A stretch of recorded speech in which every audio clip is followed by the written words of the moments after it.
Today we are going to show you how to take apart your VGR TopChanger pressure relief valve.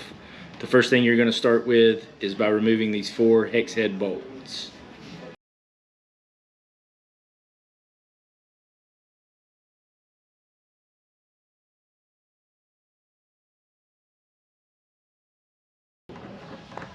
So be careful while removing this. It is spring loaded, so kind of keep your hand over the top of it so that it doesn't bounce up, and main thing is you would lose your spring.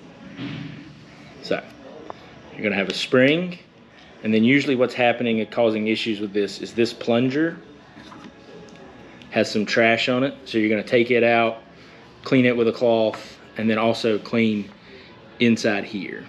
Okay, so to reassemble, you're just going to go in reverse, but the biggest thing is you have to make sure is you'll notice there's an O-ring here, and then on the bottom here there's also a spot for it. So when you put it back together, make sure you line up this hole with this hole.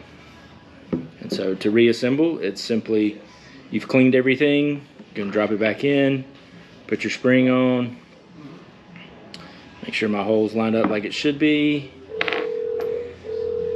and a quick reassembly, and you should be good to go.